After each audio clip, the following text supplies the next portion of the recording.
महाराज्ञी श्रीमत् सिंहासनेश्वरी चिदग्निकुंड संभूता देव कार्य समुद्यता उद्यद्भानु सहस्राभा चतुर्बाहु समन्विता रागस्वरूप पाषाढ्या क्रोधाकारांकुशोज्ज्वला मनोरूपेक्षु कोदंडा पंच तन्मात्र सायका निजारुण प्रभा पूरमज्जद ब्रह्मांड मंडला चंपकाशोक पुन्नाग सौगंधिकल सत्कचा कुरुविंदमणि श्रेणी कनत कोटीर मंडिता अष्टमी चंद्र विभ्राज दलिकस्थल शोभिता मुख चंद्र कलंकाभ मृगनाभि विशेषका वदन स्मर मांगल्य गृह तोरण चिल्लिका वक्त्र लक्ष्मी परिवाह चलन मीनाभलोचना नव चंपक पुष्पाभ नासा दंड विराजिता तारा कांति तिरस्कारी नासा भरण भासुरा कदम्ब मंजरी क्लिप्त कर्ण पूर मनोहरा ताटंक युगलीभूत तपनोडुपमंडला पद्मराग शिलादर्श परिभावि कपोल भूः नव विद्रुम बिंब श्री न्यक्कारी रदनच्छदा शुद्ध विद्यांकुराकार द्विज पंक्ति द्वयोज्ज्वला कर्पूर वीटी कामोद समाकर्षी दिगंतरा निज सल्लाप माधुर्य विनिर्भर्सित कच्छपि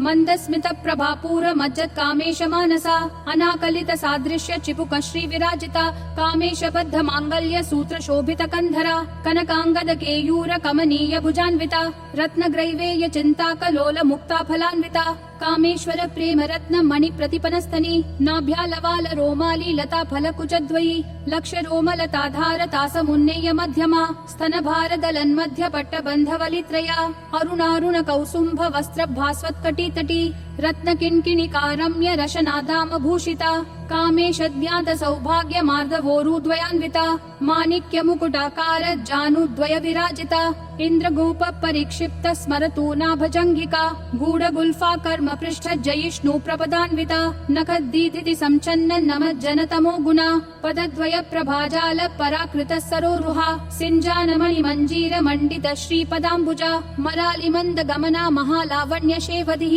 सर्वारुणानवद्यांगी सर्वाभरण भूषिता शिव कामेश्वरांकस्था शिवा स्वाधीन वल्लभा सुमेरु मध्य शृंगस्था श्रीमन्नगर नायिका चिंतामणि गृहांतस्था पंच ब्रह्मासन स्थिता महापद्माटवी संस्था कदम्ब वनवासिनी सुधा सागर मध्यस्था कामाक्षी कामदायिनी देवर्षि गण संघात स्तूयमानात्म वैभवा भंडासुर वधोद्युक्त शक्ति सेना समन्विता संपत्करी समारूढ़ सिंधुर व्रज सेविता अश्वारूढ़ाधिष्ठिताश्व कोटि कोटिभिराव्रता चक्र राज रथारूढ़ सर्वायुध परिष्कृता गेय चक्र रथारूढ़ मंत्रिणी परिसेविता किरि चक्र रथारूढ़ दंडनाथा पुरस्कृता ज्वाला मालिनी काशिप्त वहनी प्राकार मध्यगा भंड सैन्य वधोद्युक्त शक्ति विक्रम हर्षिता नित्या पराक्रमाटोप निरीक्षण समुत्सुका भंड पुत्र वधोद्युक्त बाला विक्रमनंदिता मंत्रिण्यंबा विरचित विशंग वदतोषिता विशुक्र प्राण हरण वाराही वीर्यनंदिता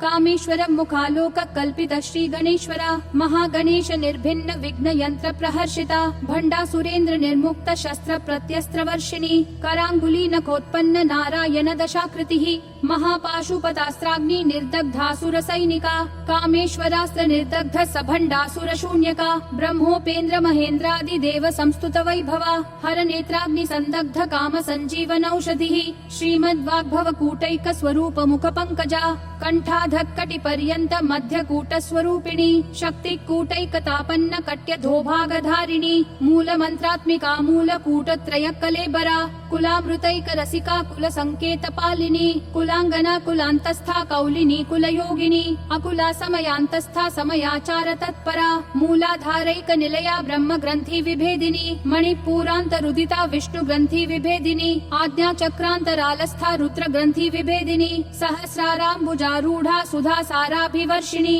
तडिल्लता समरुचि षट्चक्रोपरि संस्थिता महाशक्ति कुंडलिनी बिसतंतूतनीयसी भवानी भावनागम्या भवारण्य कुठारिका भद्रप्रिया भद्रमूर्तिर्भक्त सौभाग्यदायिनी भक्ति प्रिया भक्तिगम्या भक्तिवश्या भयापहा शाम्भवी शारदाराध्या शर्वाणी शर्मदायिनी शांकरी श्रीकरी साध्वी शरच्चंद्र निभानना शातोदरी शांतिमती निराधारा निरंजना निर्लेपा निर्मला निर्मला नित्या निराकारा निराकुला निर्गुणा निष्कला शांता निष्कामा निरुपप्लवा नित्य मुक्ता निर्विकारा निष्प्रपंचा निराश्रया नित्य शुद्धा नित्य बुद्धा निरवद्या निरंतरा निष्कारणा निष्कलंका निरुपाधिर्निरीश्वरा निरागारागमथनी निर्मदा मदनाशिनी निश्चिंता निरहंकारा निर्मोहा मोहनाशिनी निर्ममा ममता हंत्री निष्पापा पापनाशिनी निष्क्रोधा क्रोध शमनी निर्लोभा लोभनाशिनी निस्संशया संशयग्नि निर्भवा भवनाशिनी निर्विकल्पा निराबाधा निर्भेदा भेदनाशिनी निर्नाशा मृत्युमथनी निष्क्रिया निष्परिग्रहा निस्तुला नील चिकुरा निर्पाया निरत्यया दुर्लभा दुर्गमा दुर्गा दुःख हंत्री सुखप्रदा दुष्ट दूरा दुराचार शमनी दोषवर्जिता सर्वज्ञा सान्द्र करुणा समानाधिक वर्जिता सर्वशक्तिमयी सर्वमंगला सद्गतिप्रदा सर्वेश्वरी सर्वमयी सर्वमंत्र स्वरूपिणी सर्वयंत्रात्मिका सर्वतंत्र रूपा मनोन्मनी माहेश्वरी महादेवी महालक्ष्मीर्मृडप्रिया महारूपा महापूज्या महापातकनाशिनी महामाया महासत्वा महाशक्तिर्महारथिः महाभोगा महैश्वर्या महावीर्या महाबला महाबुद्धिर्महासिद्धिर्महायोगेश्वरेश्वरी महातंत्रा महामंत्रा महायंत्रा महासना महायागक्रमाराध्या महाभैरव पूजिता महेश्वर महाकल्प महातांडव साक्षिणी महाकामेश महिषी महात्रिपुर सुंदरी चतुष्षष्ट्युपचाराढ्या चतुष्षष्टि कलामयी महाचतुष्षष्टि कोटि योगिनी गणसेविता मनुविद्या चंद्र विद्या चंद्रमंडल मध्यगा चारु रूपा चारुहासा चारु चंद्र कलाधरा चराचर जगन्नाथा चक्र राजनिकेतना पार्वती पद्मनयना पद्मराग समप्रभा पंच प्रेतासनासीना पंच ब्रह्म स्वरूपिणी चिन्मयी परमानंदा विज्ञान घन रूपिणी ध्यान ध्यात्र ध्येय रूपा धर्मा धर्म विवर्जिता विश्वरूपा जागरिणी स्वपंती तैजसात्मिका सुत्पा प्राध्यात्मिका तुर्या सर्वावस्था विवर्जिता सृष्टिकर्त्री ब्रह्म रूपा गोप्त्री गोविंद रूपिणी संहारिणी रुद्र रूपा तिरोधान करीश्वरी सदा शिवानुग्रहदा पंचकृत्य परायणा भानुमंडल मध्यस्था भैरवी भगमालिनी पद्मासना भगवती पद्मनाभ सहोदरी उन्मेष निमिषोत्पन्न विपिन्न भुवनावली सहस्रशीर्ष वदना सहस्राक्षी सहस्रपात आ ब्रह्म कीट जननी वर्णाश्रम विधायिनी निजाज्ञा रूप निगमा पुण्या पुण्य फल प्रदा श्रुति सीमांत सिंदूरी कृत पादाब्ज धूलिका सकलागम संदोह शुक्ति संपुट मौक्तिका पुरुषार्थ प्रदा पूर्णा भोगिनी भुवनेश्वरी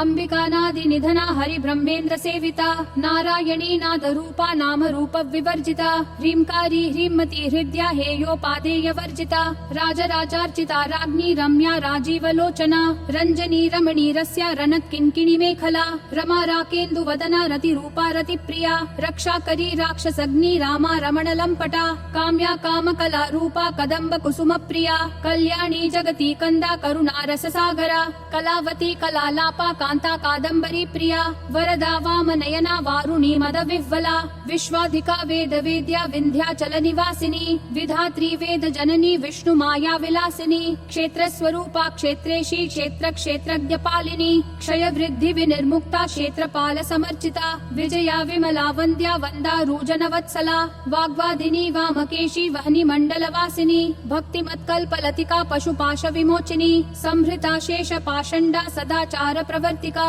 तापत्रयाग्नि संतप्त समाह्लादन चंद्रिका तरुणी तापसाराध्या तनु मध्या तमोपहा चितिस्तत्पद लक्ष्यार्था चिदेक रस रूपिणी स्वात्मानंद लवीभूत ब्रह्माद्यानंद संततिः परा प्रत्यक्षिति रूपा पश्यन्ति परदेवता मध्यमा वैखरी रूपा भक्त मानस हंसिका कामेश्वर प्राणनाडी कृतज्ञा काम पूजिता श्रृंगार रस संपूर्णा जया जालंधर स्थिता ओड्यान पीठ निलया बिंदु मंडल वासिनी रहो याग क्रमाराध्या रहस्तर्पण तर्पिता सद्य प्रसादिनी विश्व साक्षिणी साक्षी वर्जिता षडंग देवता युक्ता षड्गुण्य परिपूरिता नित्य क्लिन्ना निरुपमा निर्वाण सुखदायिनी नित्या षोडशिका रूपा श्रीकंठार्ध शरीरिणी प्रभावती प्रभा रूपा प्रसिद्धा परमेश्वरी मूल प्रकृतिर अव्यक्ता व्यक्ता व्यक्त स्वरूपिणी व्यापिनी विविधाकारा विद्या विद्या स्वरूपिणी महाकामेश नयन कुमुदाह्लाद कौमुदी भक्तहार्दत्तमो भेद भानु मद्भानु संततिः शिवदूती शिवाराध्या शिवमूर्ति शिवंगरी शिवप्रिया शिवपरा शिष्टेष्टा शिष्ट पूजिता अप्रमेया स्वप्रकाशा मनोवाचाम गोचरा चिच्छक्तिश्चेतना रूपा जड शक्तिर्जडात्मिका गायत्री व्याहृति संध्या द्विज वृंद निषेविता तत्त्वासना तत्त्वमयी पञ्चकोशान्तरस्थिता निस्सीम महिमा नित्य यौवना मदशालिनी मदघूर्णित रक्ताक्षी मदपाटल गण्डभूः चन्दनद्रव दिग्धाङ्गी चाम्पेय कुसुम प्रिया कुशला कोमलाकारा कुरुकुल्ला कुलेश्वरी कुलकुण्डालया कौल मार्ग तत्पर सेविता कुमार गणनाथाम्बा तुष्टिः पुष्टिर्मतिद्युतिः शान्ति स्वस्तिमती कान्तिर्नन्दिनी विघ्ननाशिनी तेजोवती त्रिनयना लोलाक्षी कामरूपिणी मालिनी हंसिनी माता मलया चलवासिनी सुमुखी नलिनी शुभ्रू शोभना सुरनायिका कालकण्ठी कान्तिमती क्षोभिनी सूक्ष्मरूपिणी वज्रेश्वरी वामदेवी वयोवस्था विवर्जिता सिद्धेश्वरी सिद्ध विद्या सिद्ध माता यशस्विनी विशुद्धि चक्र निलया रक्तवर्णा त्रिलोचना खट्वांगादि प्रहरणा वदनैक समन्विता पायसान्न प्रिया त्वक्स्था पशुलोक भयंकरी अमृतादि महाशक्ति संवृता डाकिनीश्वरी अनाहताब्ज निलया श्यामा भावदन द्वया दंश्रोज्ज्वाला क्षमालादि धरा रुधिर संस्थिता कालरात्र्यादि शक्त्योधवृता स्निग्धौदन प्रिया महावीरेन्द्र वरदा राकिन्यम्बा स्वरूपिणी मणिपूराब्ज निलया वदनत्रय संयुता वज्रादिकायुधोपेता डामर्यादिभिरावृता रक्तवर्णा मांसनिष्ठा गुडान्न प्रीतमानसा समस्त भक्त सुखदा लाकिन्यम्बा स्वरूपिणी स्वादिष्ठानाम्बुजगता चतुर्वक्त्र मनोहरा शूलाद्यायुध संपन्ना पीतवर्णातिगर्विता मेदो निष्ठा मधुप्रीता बन्धिन्यादि समन्विता दध्यन्नासक्त हृदया काकिनी रूपधारिणी मूलाधाराम्बुजारूढा पञ्चवक्त्रास्थि संस्थिता अंकुशादि प्रहरणा वरदादि निषेविता मुद्गौदनासक्त चित्ता साकिन्यम्बा स्वरूपिणी आज्ञा चक्राब्ज निलया शुक्ल वर्णा षडानना मज्जा संस्था हंसवती मुख्य शक्ति समन्विता हरिद्रान्नैक रसिका हाकिनी रूपधारिणी सहस्रदल पद्मस्था सर्ववर्णोपशोभिता सर्वायुधधरा शुक्ल संस्थिता सर्वतोमुखी सर्वौदन प्रीत चित्ता याकिन्यम्बा स्वरूपिणी स्वाहा स्वधामतिर्मेधा श्रुति स्मृतिर अनुत्तमा पुण्य कीर्ति पुण्य लभ्या पुण्य श्रवण कीर्तना पुलोमजार्चिता बंध मोचनी बर्बरालका विमर्श रूपिणी विद्या वियदादि जगत प्रसूः सर्व व्याधि प्रशमनी सर्व मृत्यु निवारिणी अग्रगण्या चिन्त्य रूपा कलि कल्मषनाशिनी कात्यायनी कालहन्त्री कमलाक्ष निषेविता ताम्बूल पूरित मुखी दाडिमी कुसुम प्रभा मृगाक्षी मोहिनी मुख्या मृडानी मित्र रूपिणी नित्य तृप्ता भक्त निधिर नियंत्री निखिलेश्वरी मैत्र्यादि वासना लभ्या महाप्रलय साक्षिणी पराशक्ति परानिष्ठा प्रज्ञान घन रूपिणी माध्वीपानाल सामत्ता मातृका वर्ण रूपिणी महाकैलास निलया मृणाल मृदुदोर्लता महनीया दया मूर्तिर् महासाम्राज्यशालिनी आत्मविद्या महाविद्या श्री विद्या काम सेविता श्री षोडशाक्षरी विद्या त्रिकूटा काम कोटिका कटाक्ष किंकरी भूत कमला कोटि सेविता शिरस्थिता चंद्र निभा भालस्थेन्द्र धनु प्रभा हृदयस्था रवि प्रख्या त्रिकोणांतर दीपिका दाक्षायणी दैत्यहंत्री दक्ष यज्ञ विनाशिनी दरांदोलित दीर्घाशी दरहासोज्ज्वलन्मुखी गुरुमूर्तिर्गुण निधिर् गोमाता गुह जन्म भूः देवेशी दण्डनीतिस्था दहराकाश रूपिणी प्रतिपन्मुख्य राकांत तिथि मंडल पूजिता कलात्मिका कलानाथा काव्यालाप विनोदिनी सचामर रमावाणी सव्य दक्षिण सेविता आदिशक्तिरमेयात्मा परमा पावना कृतिः अनेक कोटि ब्रह्मांड जननी दिव्य विग्रहा क्लींकारी केवला गुह्या कैवल्य पददायिनी त्रिपुरात्रि जगद्वन्द्या त्रिमूर्तिस्त्रिदशेश्वरी त्यक्षरी दिव्य गंधाढ्या सिंदूर तिलकांचिता उमा शैलेन्द्र तनया गौरी गंधर्व सेविता विश्वगर्भा स्वर्णगर्भा वरदा वागधीश्वरी ध्यान गम्या परिच्छेद्या ज्ञानदा ज्ञान विग्रहा सर्व वेदांत संवेद्या सत्यानंद स्वरूपिणी लोपा मुद्रार्चिता लीला क्लुप्त ब्रह्मांड मंडला अदृश्यादृश्य रहिता विद्या त्रिवेद्य वर्जिता योगिनी योगदा योग्या योगानंदा युगंधरा इच्छा शक्ति ज्ञान शक्ति क्रिया शक्ति स्वरूपिणी सर्वाधारा सुप्रतिष्ठा सद सद्रूपधारिणी अष्टमूर्तिर अजाजयत्री लोक यात्रा विधायिनी एकाकिनी भूम रूपा निर्द्वैता द्वैत वर्जिता अन्नदा वसुधा वृद्धा ब्रह्मात्मैक्य स्वरूपिणी बृहति ब्राह्मणी ब्राह्मी ब्रह्मानंदा बलि प्रिया भाषा रूपा बृहत् सेना भावा भाव विवर्जिता सुखाराध्या शुभकरी शोभना सुलभा गतिः राजराजेश्वरी राज्यदायिनी राज्यवल्लभा राजत्कृपा राजपीठ निवेशित निजाश्रिता राज्य लक्ष्मी कोशना दक्षिणाथा चतुरंगबलेश्वरी साम्राज्यदायिनी सत्यसंधा सागर मेखला दीक्षिता दैत्य शमनी सर्वलोकवशंकरी सर्वार्थदात्री सावित्री सच्चिदानंद रूपिणी देश काला परिच्छिन्ना सर्वगा सर्वमोहिनी सरस्वती शास्त्रमयी गुहाम्बा गुह्य रूपिणी सर्वोपाधि विनिर्मुक्ता सदा शिवपतिव्रता संप्रदायेश्वरी साध्वी गुरुमंडल रूपिणी कुलोत्तीर्णा भगाराध्या माया मधुमती मही गणाम्बा गुह्यकाराध्या कोमलांगी गुरुप्रिया स्वतंत्रा सर्वतंत्रेशी दक्षिणामूर्ति रूपिणी सनकादि समाराध्या शिव ज्ञान प्रदायिनी चित्कलानंद कलिका प्रेम रूपा प्रियंकरी नाम परायण प्रीता नंदी विद्या नटेश्वरी मिथ्या जगदधिष्ठाना मुक्तिदा मुक्ति रूपिणी लास्य प्रिया लयकरी लज्जारंभादि वंदिता भवदा वसुधा वृष्टि पापारण्य दवानला दौर्भाग्यतूल वातूला जरा ध्वांतर रवि प्रभा भाग्याब्धि चंद्रिका भक्त चित्त केकी घना घना रोग पर्वत दंभोलिर मृत्यु दारु कुठारिका महेश्वरी महाकाली महाग्रासा महाशना अपर्णा चंडिका चंड मुंडा सुर निषूदिनी क्षराक्षरात्मिका सर्वलोकेशी विश्वधारिणी त्रिवर्गदात्री सुभगा त्र्यंबका त्रिगुणात्मिका स्वर्गा पवर्गदा शुद्धा जपा पुष्प निभाकृतिः ओजोवती द्युतिधरा यज्ञद्रूपा प्रियव्रता दुराराध्या दुराधर्षा पाटली कुसुम प्रिया महती मेरु निलया मंदार कुसुम प्रिया वीराराध्या विराट रूपा विरजा विश्वतोमुखी प्रत्यग्रूपा पराकाशा प्राणदा प्राणरूपिणी मार्तंड भैरवाराध्या मंत्रिणी न्यस्तराजधूः त्रिपुरेशी जयत्सेना निस्त्रैगुण्या परापरा सत्य ज्ञानानंद रूपा सामरस्य परायणा कपर्दिनी कलामाला कामधुक् काम रूपिणी कलानिधि काव्य कला रसज्ञा रसशेवधिः पुष्टा पुरातना पूज्या पुष्करा पुष्करेक्षणा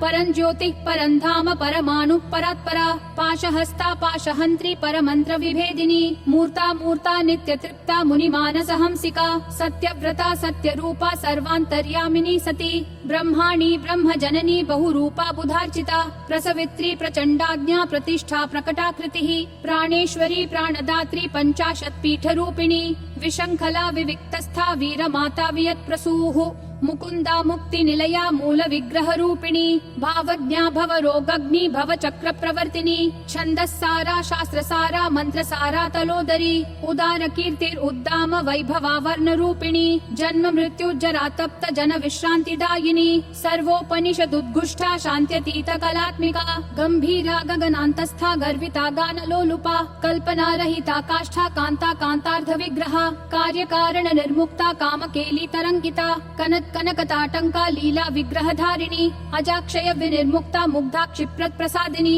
अंतर्मुख समाराध्या बहिर्मुख सुदुर्लभा त्रयी त्रिवर्ग निलया त्रिस्था त्रिपुरमालिनी निरामया निरालंबा स्वात्मा रामा सुधा श्रुतिः संसार पंक निर्मग्न समुद्धरण पंडिता यज्ञ प्रिया यज्ञकर्त्री यज्ञमान स्वरूपिणी धर्माधारा धनाध्यक्षा धन धान्या विवर्धिनी विप्र प्रिया विप्र रूपा विश्व भ्रमणकारिणी विश्वग्रासा विद्रुमाभा वैष्णवी विष्णु रूपिणी अयो निर्योनि निलया कूटस्था कुल रूपिणी वीर गोष्ठी प्रिया वीरा नैष्कर्म्यानाद रूपिणी विज्ञान कलना कल्या विदग्धा बैन्दवासना तत्वाधिका तत्वमयी तत्वमर्थ स्वरूपिणी सामगान प्रिया सौम्या सदा शिव कुटुम्बिनी सव्याप सव्य मार्गस्था सर्वापद विनिवारिणी स्वस्था स्वभाव मधुरा धीरा धीर समर्चिता चैतन्यार्घ्य समाराध्या चैतन्य कुसुम प्रिया सदोदिता सदा तुष्टा तरुणादित्य पाटला दक्षिणा दक्षिणाराध्या दरस्मेर मुखाम्बुजा कौलिनी केवलानर्घ्य कैवल्य पददायिनी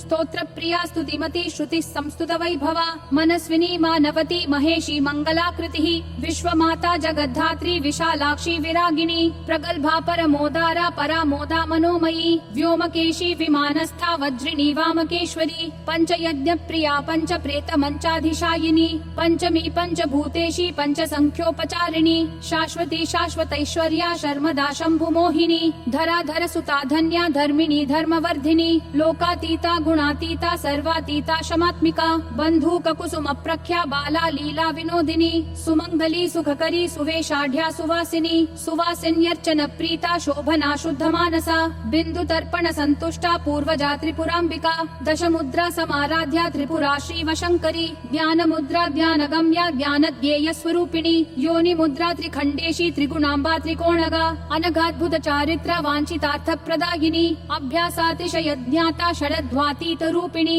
अव्याजक करुणामूर्तेरद्यान्तध्वान्त दीपिका आबाल गोप विदिता सर्वानुल्लङ्घ्य शासना श्रीचक्रराज निलया श्रीमत् त्रिपुर सुन्दरी श्री शिवा शिव शक्त्यैक्य रूपिणी ललिताम्बिका एवं श्री ललिता देव्या नाम्नां साहस्रकं जगुः इति श्री ब्रह्माण्ड पुराणे श्री ललिता सहस्रनाम स्तोत्रम् सम्पूर्णम्।